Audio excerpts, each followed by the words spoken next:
Hello, and welcome to Secure Talk, a podcast where we explore the critical world of information security innovation and compliance. I'm your host, Justin Beals, founder and CEO of StrikeGraph. Together with our expert guests, we'll provide you tools and tips to help your business thrive in the rapidly evolving cybersecurity environment.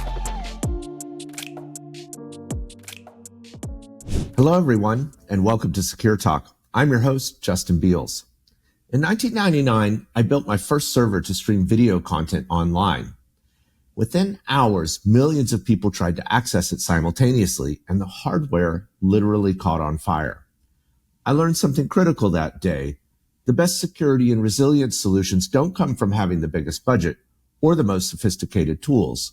They come from understanding the actual problem you're trying to solve. My problem that day, that video was going to be really popular, and I needed to build an efficient system of delivery. Now, that lesson has stayed with me throughout my career in technology, and it's especially relevant when we talk about threat intelligence in modern organizations. Because here's the uncomfortable truth. Most companies are spending enormous amounts of money on threat intelligence feeds, vendor reports, and sophisticated analysis platforms, while completely ignoring the most valuable intelligence source they already have, their own security data. Think about it. Your firewalls are generating logs right now. Your intrusion detection systems are firing alerts. Your incident response team is documenting attacks. All of that data tells you exactly which threat actors are targeting your organization, which vulnerabilities they're attempting to exploit, and which defenses are failing. Yet most security teams treat this information as noise rather than intelligence. The problem isn't technical, it's cultural. Organizations haven't built the mindset or the processes to treat their own operational security as a strategic intelligence outcome. They're waiting for some external vendor to tell them what threats matter, when their own systems and people are already screaming the answer. This creates a fascinating paradox in cybersecurity. We are an outsource industry, seemingly lacking internal expertise, relying on third-party vendors who know almost nothing about the business you're attempting to protect. Go to RSA and you'll find the industrialization of threat intelligence, expensive platforms, specialized analysts, sophisticated feeds tracking advanced persistent threats, and nation-state actors. But ask most threat intelligence teams to quantify their business impact, and you'll get vague answers about staying ahead of threats or understanding the landscape. Meanwhile, the attacks that actually succeed against most organizations are mundane. Weak passwords, unpatched systems, phishing emails, the unsexy fundamental security failures that don't make headlines but cost organizations millions. What if we flip the model?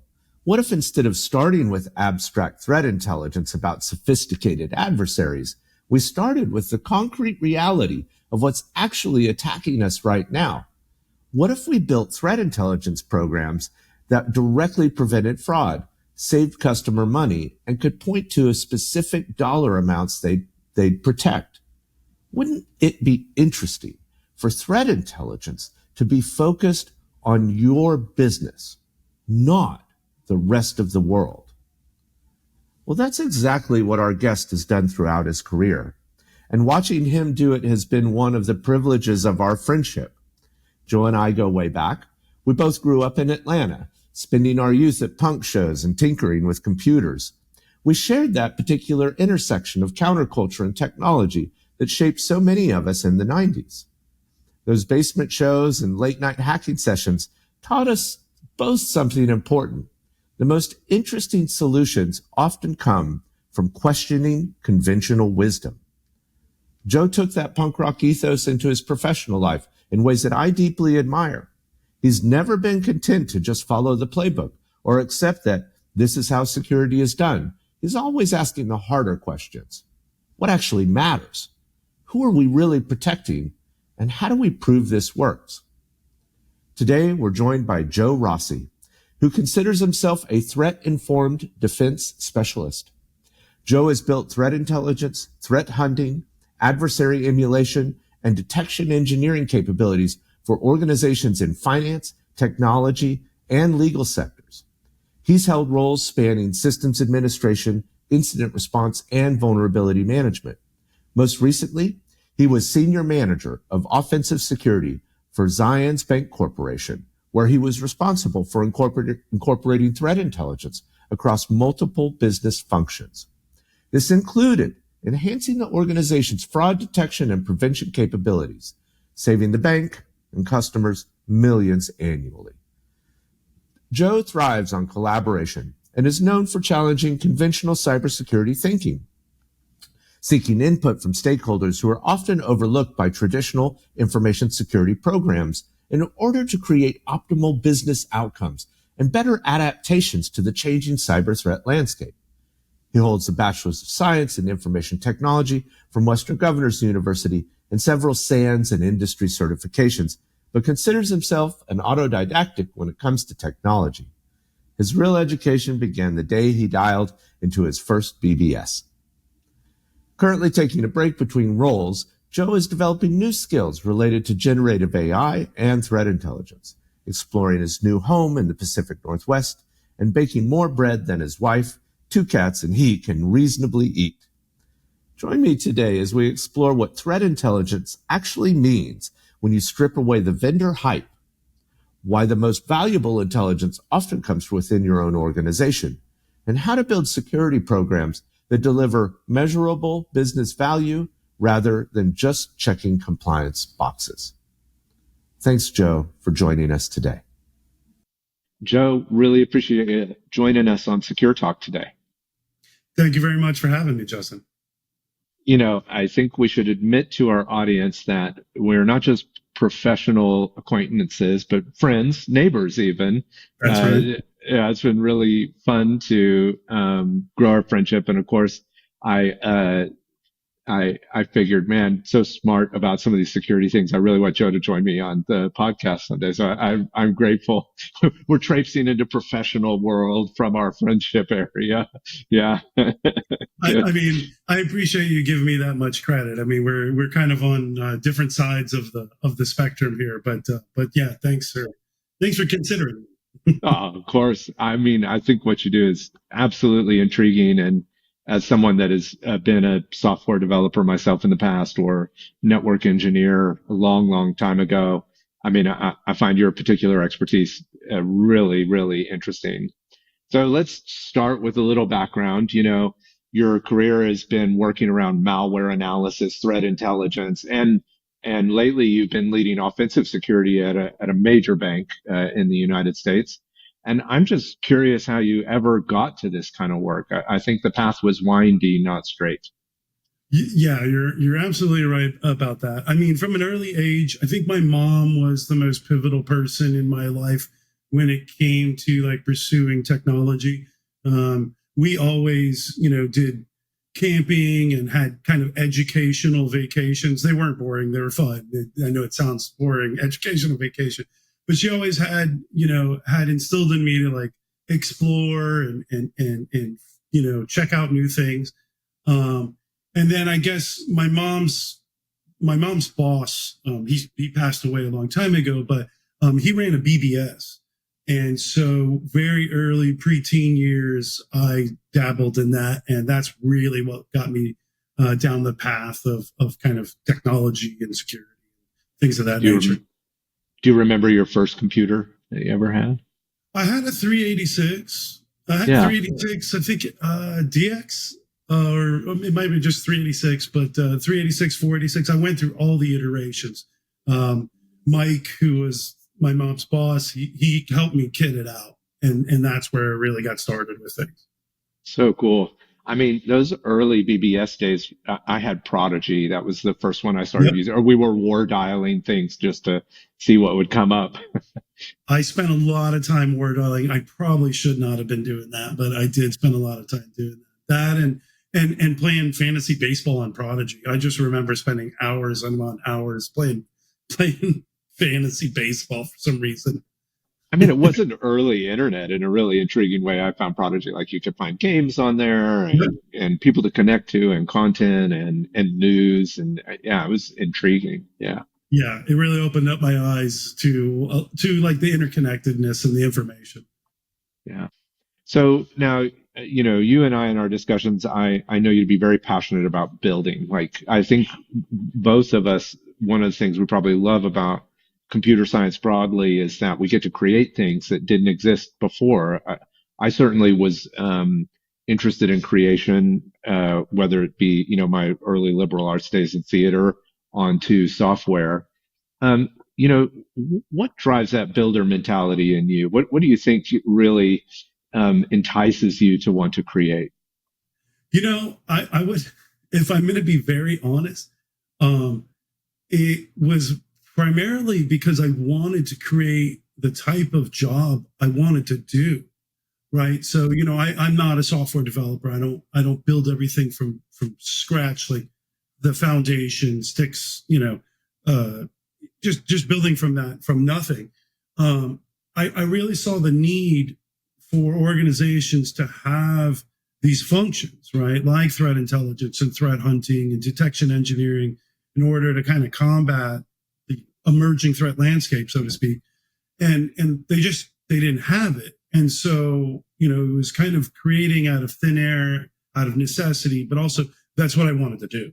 So it wasn't because I love creating. I'd love to work for a fully mature, like threat intelligence program where I can just sit there and do, normal work instead of having to make the fight and to create everything from scratch. I would really like that for a change, but it is also fun getting to design it and kind of be the vision for it as well.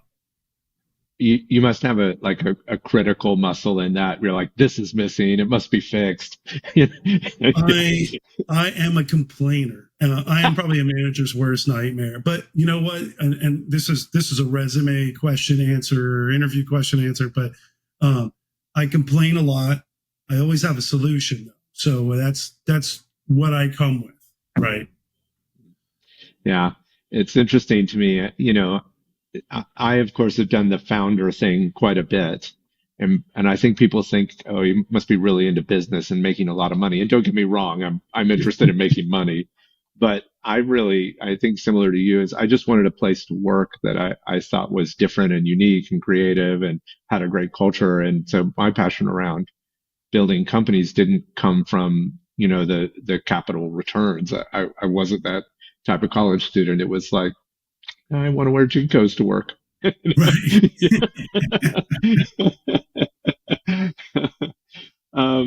Now, your most recent gig was at Zions National Bank. Is that correct? Zions Bank Corporation, if we're going to call it correct. But yes, Thank you. Was my most recent gig. I left just last Friday. Oh yeah. But, on to new things. But you joined them as a threat intelligence, to help support threat intelligence. But there was just two people at the bank when you initially joined. Starting a program like that, especially around cybersecurity, is a huge challenge for a lot of people that I speak to, from CISOs to just security folks in general. What did you focus on first? And I think importantly, what did you decide not to focus on when you started the gig? Yeah, so I think this would probably resonate if there's any threat intelligence professionals who have kind of been in a similar situation as I have recently been in. But it was really focused on the immediate the business outcomes, right? And what made it a challenge was that I didn't always get those business outcomes from the expected people, and so I'm not a dummy. I work for a bank. I know what banks are worried about. I know what banks are trying to achieve. So it's I kind of just went with my instinct and sort of followed what I thought were the usual the use cases that were appropriate for business units within a bank. Obviously fraud is one. Supply chain, that brand and reputational aspect. I mean, there's a lot. especially for two people to cover. But I kind of just went with the obvious ones. With lack of input, I kind of chose my own path with that. So Yeah.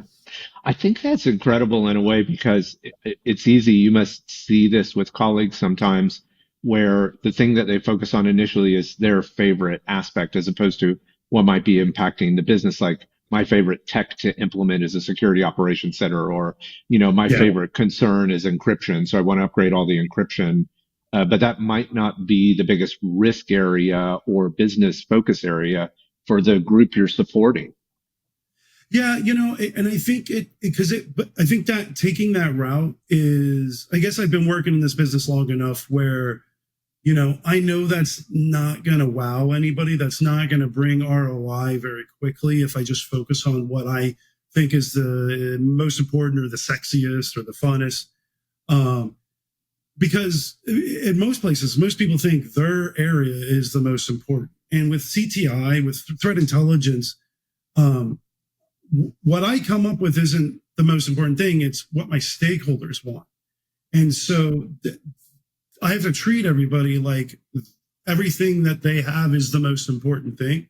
And then kind of whittle it down to, well, this is what CTI thinks is the most important thing. So it's just one of those things where I don't really get to focus on what I want to focus on per se. It's what my stakeholders and what the business needs. I'm curious if you might have to be a little vulnerable here, Joe. Was there a prior job where that lesson was learned in a hard way, where you were like, oh, I should have focused more on this business challenge than necessarily my favorite thing? Well, I've learned a lot through my CISOs, my leaders that I've talked to. I've always had very good relationships with leadership, right? But I'll be honest with you, it's really comes down to social engineering and kind of getting ahead. Is I think I have a pretty good ability to talk to anybody and get them to divulge me information, right? And so I kind of social engineer my way, and I know that I'm going to succeed by focusing on what somebody else thinks is the most important thing. And so I guess it is lessons learned by doing that. But it's also that, for the positions that I've been in, from threat hunting, detection engineering, and threat intelligence, those functions are still like not as respected as like vulnerability management or incident response or your GRC functions, right? Those are bread and butter, pivotal parts of a security program. Threat intelligence is kind of still bolted on. I mean, even today. And so I've got to appeal to my leaders in order to show that value, in a lot of ways. So. Yeah, I have to say, in knowing you, that I think one of your superpowers is your emotional intelligence side. And, I've certainly been in enough engineering groups or communities where that skill isn't always, very prevalent. And I could see how it would, really help you work in executive teams, especially with new types of skill sets that you needed to define the value of. Yeah. I mean, I miss the old days where, kind of sit in the basement and work and no one bothers you and you don't have to deal with customers and of that nature. But those days are gone. I mean, as much as I miss it, those days are gone, and everyone needs to be their own advocate in a lot of ways, because you're not always going to get that at the organizations that you're working at. And it's not necessarily anything negative to say about any of those organizations. It's just that new things are scary to people, and some of these functions, some of these aspects, and how they can impact your business are new in a lot of ways, or at least newly applied. Now, I have to imagine that not just at the bank, but some of your prior jobs, were a lot for financial institutions. And one of the things we noticed in your work and your background is that, you highlight a very quantitative analysis around fraud prevention, like, $3 million in fraud prevention through intelligence work. Did the bank respond very positively to that? Was that like a cultural thing that you found, that quantitative really mattered and you needed to put it in dollars and cents? No, I mean, if I'm being honest, it was follow the money, right? And a bank, I mean, I'm simplifying banks. I know bankers, you can all be mad at me, but their customers' finances and their customers' confidence in them are key to their success, right? And you're not going to bank with a bank that just keeps losing your money for one reason or the other. And so for me, I didn't see anyone really touching upon this from the cyber side of the house, right? Obviously, every bank has a banking operations and fraud teams. Those people work very hard. They have to deal with the customers directly. Thankfully, I don't. But, in that respect, like cyber has an ability, especially cyber threat intelligence, because of its collection methods and its data sources it's looking at, to enhance that detection ability. And so, I didn't see anybody really doing it. And I was like, well, let me prove to my leaders in a very simple way that, not only can I detect and save, savings of our customers and our business, this amount of money, it pays my salary, the other guy's salary, my tools. Like, I know that's not how everybody does ROI, but that's just straight back of the napkin math that show like, look, I can clearly say that threat intelligence is really the only security function within our program that is preventing losses, right? I mean, security program prevents potential losses, but I'm actually stopping them in their tracks. And I thought that would give me a lot of leeway. I got a good job, and it just added more work to my plate. So that was it. I didn't get like additional resources and better detection capabilities in that respect. No, I mean, I did it. Yeah. Well, where money is concerned, no number is big enough, unless it's on the loss side. Yeah. What's crazy is I even gained the bank customers. How many security programs, how many security functions can say that? Like, yeah. I would report a check to the loss prevention team. They would work with the customer that was affected by this check, who it was from one of their customers, right? And the non-bank customer would see that and be like, I want to go bank with them because you have a team doing that. Like, I don't think a lot of, like, I think people need to get creative on how they utilize security. I mean, it's a slippery slope. I don't want to install EDR on all our customers' computers because then I'm just, it's just never going to happen. But, I think there's creative ways to show that value for many functions, especially through threat intelligence too. So yeah. Now, I find that a lot of jobs these days, there's like a preferred software stack. We're so used to working with software in almost any job that, for me, it's probably Zoom and Slack as a CEO these days as a software stack. What's your preferred software stack for threat intelligence work?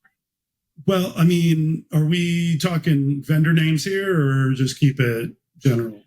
Oh, I think both are very appropriate. Okay. I think that a lot of people are curious about, an expert like yourself and who your favorite vendors were that you like to work with. But as well, some of these are emerging marketplaces and there can be a lot of different vendors and you might be like, there's still a lot of opportunity to look for what priorities you might see in that software tool. Yeah. All right. I would say I'm going to start with, for most threat intelligence teams, having a central location for that data is key. A threat intelligence platform, a TIP, usually what we're looking at. I've used a few over the years, like Anomaly and Threat Quotient, the most recent. And they have all kind of helped solve that problem. I won't get into what I think the industry needs to work on from a tip perspective. But I've used an Anomaly and a Threat Queue and some other ones, just not going to really get into OpenCTI and MISP, which are open source. Those can be kind of a bear to administer when you're a 1 or 2 person team. So I don't really use those too much. But then from data collection is really the key is for us. And so I will have to give kudos to my favorite security vendor of all time is Flashpoint. Flashpoint Ignite platform. They do kind of dark web and communication channels, social media, collection at scale, and really enabled us to kind of be embedded within kind of threat actor circles. And so like Flashpoint Ignite is their platform, and they have a great threat intelligence team behind the scenes, writing report, prioritizing intelligence. They're pretty awesome. I use them. I would use them at every organization I had if I needed that kind of collection. And then, I've really enjoyed both Recorded Future and Silo Breaker. They're more of what some people just call like an open source collection, or I call all source. And they scrape, vendor reports, blogs, kind of the internet, so to speak, and use kind of natural language processing to kind of objectify terms and in particular objects. Like if CVE dash whatever shows up in a blog post, it kind of turns that CVE into an actionable thing, right? It makes a card, it collects all the data that's associated with it. Both Recorded Future and Silo Breaker both operate the same way. They phenomenal platforms to use. They both have very good CTI teams as well too behind the scenes. So mainly that, and then obviously I use all of our security stack. That's even if you don't ask this question, I'm gonna beat this drum. The most important threat intelligence data that any organization is ever going to have is its own internally generated threat intelligence from your security stack. Don't worry about feeds. Worry about the events and incidents that are happening right then and there to your organization. But so I utilize all of our tools, and then when I have the chance, I like Python, so Jupyter and Python Dev, Jupyter notebooks, things of that nature. But that's my primary stack for most of that. Oh, that's really amazing. I like where you're talking about the internal data being almost more like there's a level of validity to, hey, this is happening here at our security perimeter. It is an ongoing style of attack, and I can correlate I would imagine you're correlating the broader intelligence about that attack. Yeah, to just help leadership or direct teammates be available of what's happening then. Yeah, I mean, it's crazy. Like, I think, people often talk about prioritizing threat intelligence, right? And prioritizing threat actors.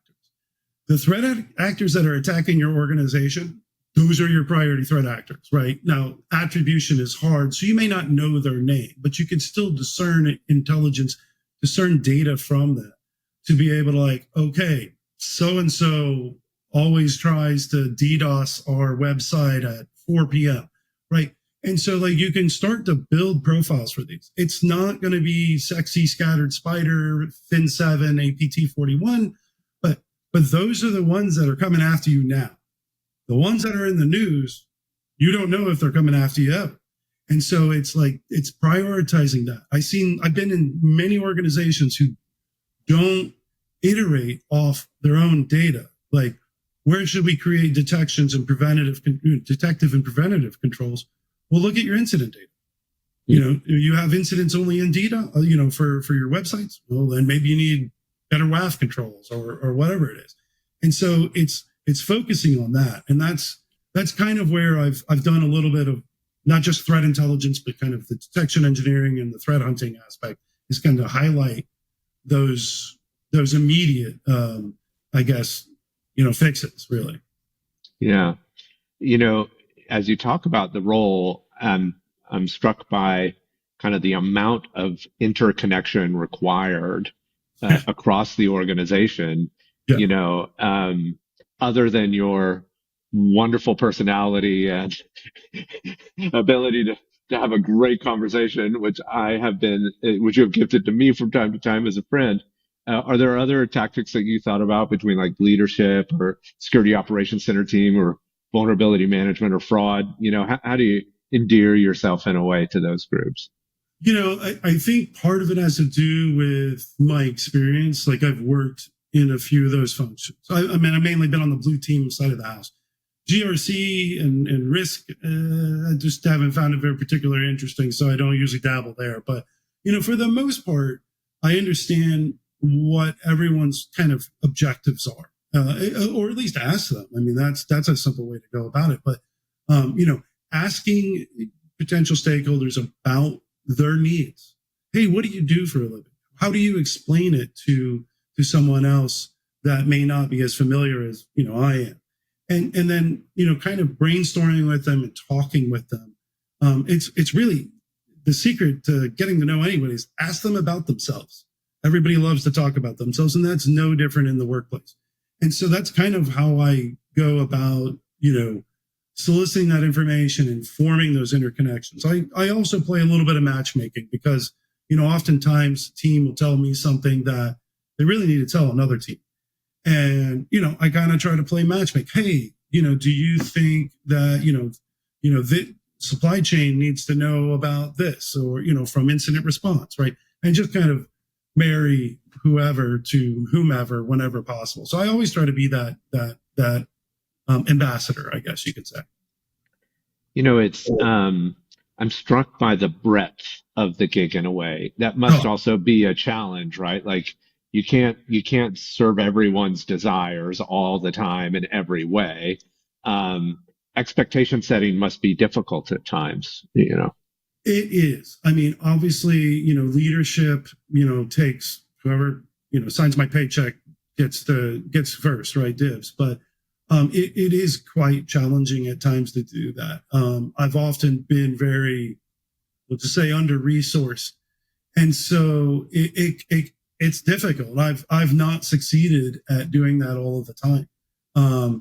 I'm an old incident response person. So, I kind of like, what's most immediately impactful? And so it's not the best way. I'm a firefighter, right? But it's had to be that way. But I do have structure to, how we normally would do threat intelligence. It's just that goes out the window when the CISO wants a report now and everybody else has to wait. So that's, how it goes. Yeah. As someone that consistently derails my team from what they're working on, I get it. If I could just get, if people understood what RFIs were, then and followed that process. But I'll be honest, it's hard to get people to follow an SOP for threat intelligence. They just think that I just have all this data at my disposal. I could just, here you go. Like it's not that simple. So I know an SOP is a standard operating procedure. Is an RFI request for information. You got it. I'm doing good. Yeah. I'm trying not to do too much CTI education. I'm going to assume that everybody knows all the things about threat intelligence, that there's an entire life cycle and there's stakeholders and intelligence requirements. But I don't want to bore anybody in the podcast. Well, now actually I'm going to make you dive into this space, Joe, because one of the things that I'm really interested in is using the MITRE or MITRE attack, to kind of prioritize threat actors for detection and red team work. Can you maybe step us through someone that is not a cyber threat intelligence person, how that kind of plays out in real life? Yeah. So when it comes to MITRE attack, right, I think that, it's basically a description of behaviors that have been, historically performed by threat actors, by hackers, at least from in a public way. Right. And so I think MITRE attack helps organizations form this baseline of detective and preventative measures. What they can do is like, look, every threat actor in the world uses PowerShell. So guess what? Let's build detections around PowerShell. Let's build detections around command line, lateral movement, network transfers, using variety of tools, right? I think it forms a great baseline to assess yourself with. And, for anyone that's not doing that, and especially if you're a leader, you're never going to have 100% MITRE attack coverage. So don't try, right? Take a look at it, learn how it is. But those behaviors are not always, one, achievable for detection and preventative measures, but also, two, they're not always applicable.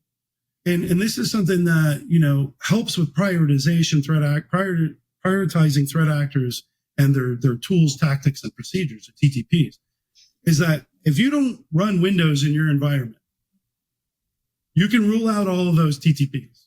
Don't spend any time working on that, right? Same thing with any other operating system or with any other technology, right? Whittle it down to what's most important. From a threat actor prioritization, I wouldn't use MITRE ATT&CK for that. It's a good baseline. Again, if you're early on in that kind of detection maturity process, but the reporting, the threat intelligence moves too quickly for that. MITRE is a good, like I said, a historical part, but you're going to need to understand the data the data from your own internal tools, understand what's affecting your industry, what's affecting your peers.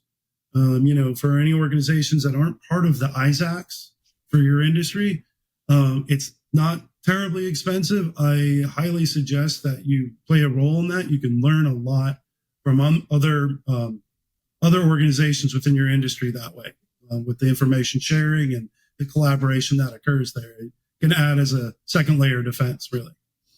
Mm-hmm. Speaking of an ISAC, you obviously operate in the financial services ISAC for quite some time. And one of the things we do work in compliance, and one of the things I've kind of recognized over the years of working in governance, risk, and compliance is that the United States is a big experiment in public-private partnership when we think about nation-state security. You share intelligence with law enforcement and receive intelligence from law enforcement on financially motivated threat actors. Tell me, first off, maybe you can tell us about the improvements in that kind of intelligence sharing. Like, we're constantly trying to improve how we do. What are things that have been good about how that has improved over time? I'd say it's been very slow to improve, but the improvements have been, I think that those individuals on the law enforcement side, they have definitely upped their game of their knowledge and their experience. I believe there are, from my experience, has been trying to reach across, the aisle to private organizations and sharing that information. I do think that they are resource constrained, so it's probably not happening as much.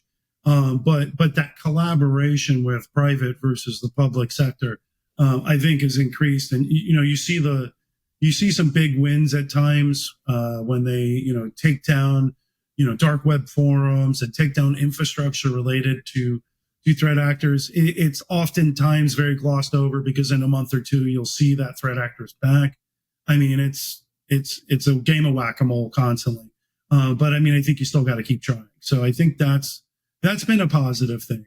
I'd say the negatives, though, is it's just the breadth and depth of it all is too much, and there's just not enough resources for kind of that activity. I mean, I don't know. I'm kind of hoping the whole hackback thing happens. That we've talked about this. Kind of that bounty hunter aspect where private sector can actually get into some of that. But that's a whole juicy topic that we probably don't want to get into. So, maybe we want to do. I like your idea here is that private industry could help, public governance from the perspective that it could attempt itself from a hacking perspective, like perform more red team work to help identify the gaps so that law enforcement then, as a distributor of those findings, could help, kind of create better security across that landscape, like financial services. Is that the philosophy that you're digging into? Yeah.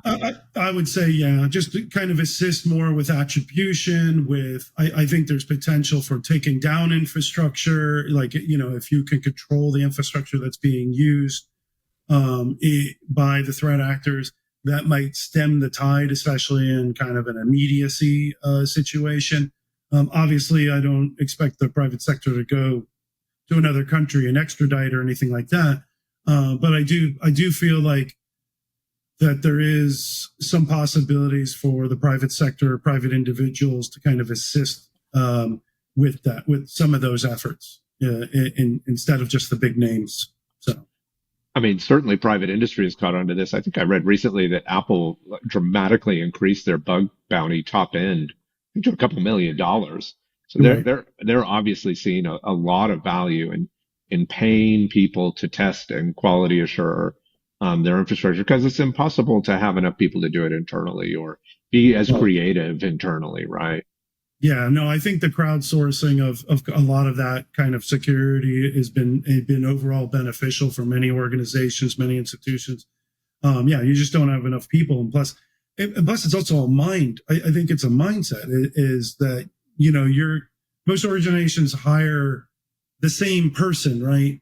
And when you throw it at the rest of humanity, you're going to get you're going to get creative outputs that you just weren't expecting or that you're just not hiring for. So I think throwing it at the wave of humanity solves the problem. And plus, for Apple's sake, they've been highly targeted, and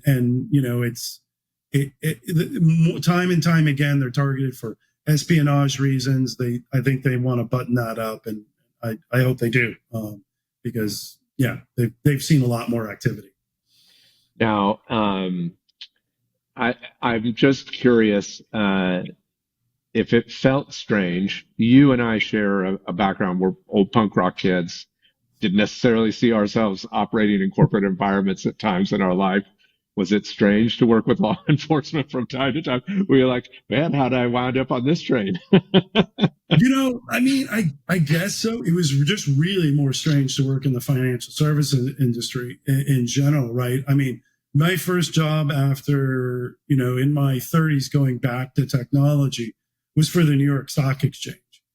And, I'm a crazy old anarchist punk kid. And when I worked for the stock exchange, I had the ability to shut that thing down if I wanted to. And that's global impacting. And that's just like, what am I doing here? So it was interesting to be in that position. But at the same time, I always loved technology, and you don't get to play with it much unless somebody has money. So I got to kind of follow the money in that respect. That's so true. I mean, I do have to admit that I think, it was fun playing around with 1200 baud modems when I was a kid, but it's a whole different game to be in a British Telecom data center racking hardware. Yeah. It felt really powerful. Yeah. So I'm going to take us on a little detour here. I know you have a fascination with, blockchain style ledgers and that kind of work. Of course, working in the financial industry, there must be an undercurrent of where innovation or this hacker mentality comes in when we think about financial services and how this industry might change or transform over time. Well, for me, taking it back to the previous question, and kind of like punk rock, with blockchain and crypto, despite, I think, kind of the cultural commentary on who's in that space right now, it's democratizing technology. And I think putting the hands in the many is always going to be more beneficial to civilization and to human society that way. And I think blockchain technology is a kind of step in that right direction. I don't know if the current shape of crypto and blockchain is the end all be all. I know it's not, but I think that it's headed in the right direction for that respect, as long as the people can maintain control of it. For banks, I worked for banks. Always been a credit union guy. I think banks are going to go away, and I kind of hope that they do. I don't think that I think they serve the fewer than the many, and so I don't know. But you see the technologies involved with banking now starting to adopt that. Swift is looking at blockchain technology for that. I know at many banks they've been working on kind of real-time payments. Doing everything they can to avoid going the blockchain route.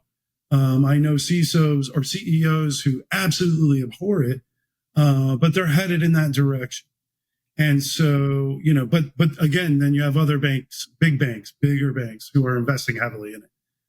So I think it's the future, and I think the old institutions will whittle away unless they adapt to that. It's intriguing because I think there's an oversimplification that a bank, its primary value is its ledger. I mean, right. that is like, I store the money, and today it's in some form of database or spreadsheet. It is ones and zeros, not gold bullion. And I can imagine, just like open source must have felt like at the time to a lot of proprietary software, a real threat to their business. Yeah. Yeah. I'm a little curious about using dark web monitoring and OS intelligence, or open source intelligence, I think is what it stands for. Talk to me a little bit about. I think you enjoy it, and so I'm a little curious about learning about it a little bit, and any war stories, from your time in doing that work. For I've been fortunate to have resources at my disposal so that I'm not necessarily embedding myself into Telegram channels and Discord, right? Keeping yourself non-attributable is the biggest, or anonymous is the biggest aspect of it. Sock puppet accounts, things of that nature. That's super key. For the dark web monitoring, I mean, the threat actors that I've mainly interacted with, it's been kind of boring. They are just, in a lot of ways, it's just a lot of, it's a lot of back and forth shit talking, basically. And most of the time, there's not a whole lot of sophistication there. Now, there are definitely threat actors who take their job seriously. And run a business, or if you're talking nation state, well, guess what? They usually don't hang out in a Telegram channel that anybody can go join. That should be your first clue. But there's a lot of information out there. I think organizations need to pay a little bit more attention to that monitoring. And I did simple stuff, right? Anytime anybody mentions my brands, I go look into it, right? But being resource constrained, I can't follow every thread actor. I can't tell you what language they all speak natively and things of that nature. I wish I got to dabble more into that, but no real horror stories. It's mainly been, just getting into a channel or getting into a data source and kind of just monitoring it. I haven't had to do any negotiations or anything of that nature. So nothing too interesting or highlighted, really. Yeah, it does seem like, especially those that are known or easily enough noticed, that there's a lot of bluster and bravado to the work. Oh, Perhaps absolutely. the more insipid situation is the person that doesn't want to be detected for many, many years. Yeah, you'd be surprised. I mean, I'm still baffled that most of these threat actors operate in open channels. It baffles me. It's like, why, are you just allowing anybody to join this Telegram channel? I mean, I've often thought about like kind of playing a mole and jumping in there. It's like, hey, threat intelligence is looking for you guys here, and then doing my own data collection once I get in, with in bed with them. But at the same time, then I'd be burning all the threat intelligence vendors, and they'd find out I did it, and they'd be mad at me. So there's just that. It's one of those things where I think there's value there, but I don't know too many people have enough time to go digging too far deep into that. I wish I did. Yeah. I'm a little curious about a business question. Do you have some way of thinking about when an organization, either the level of risk or the size, should think about developing a cyber threat intelligence capacity in the organization? Yeah, I would say so. There's two things that I've kind of noticed throughout my career, whether it's threat intelligence or not, and I think a lot of security professionals experience this. But I would say that if you're thinking about incorporating threat intelligence into your program, there are two major hurdles you need to overcome. One is easy, means, right? You need to be able to dedicate resources to this function. That's going to entail, new software, new vendors, but also personnel. You're not going to solve this problem. I guess if you're a small org, maybe one person would be enough. That one person needs to be dedicated to this, because their stakeholder needs, their intelligence requirements are going to spiral out of control as they show more value, right? And so the means is important. But I think the most important aspect before you begin on a journey for threat intelligence is mindset. You want to protect from threat actors. Who doesn't want to protect from threat actors?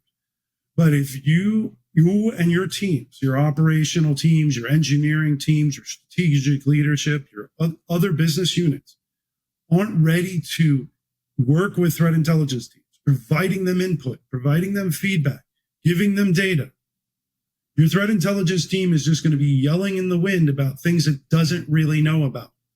And so your teams need to be already in that mindset.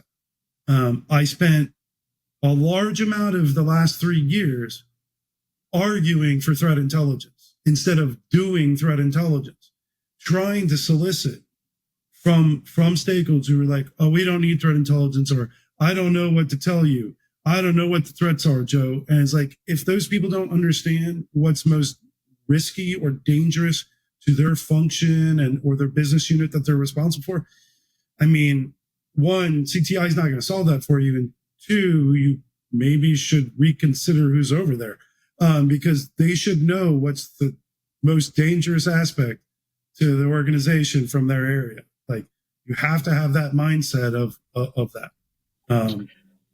CTI is not going to solve it. Yeah. Yeah. It is a common thread, actually, I think, across all the security professionals that I've talked to, is that, you need a culture. It is like culturally driven primarily, and otherwise you don't really get the benefit. It's a constant internal struggle, and and sometimes it can just feel like a waste of effort. Yeah. Yeah.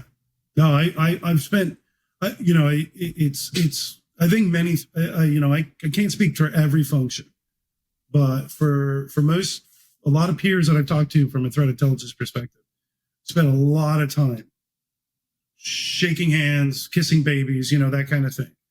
And I mean, I get paid too much for you to do that to me. You want to build a threat intelligence program? Then you should have already prepped all your teams, your functions, and said, look, we're going to incorporate threat intelligence. We're bringing this program on, this function on, let's work together. Obviously, there's not a, cookie cutter plan that's going to apply to every organization. But there are some foundational aspects that make this work. And that is that input, that feedback loop. Threat intelligence has a life cycle. It has processes. It has deliverables. Most people are just used to the deliverable aspect of it, but it has a process, and that process requires constant input. So, yeah. Joe, I am really grateful for you spending time with me on Secure Talk.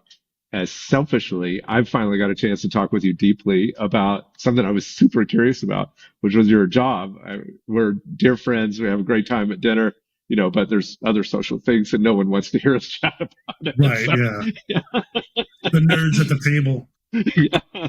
But this has been really brilliant. And I am deeply grateful, not only for your technical acumen around these things, but your ability to couch them in very human terms. I think that's a superpower, my friend.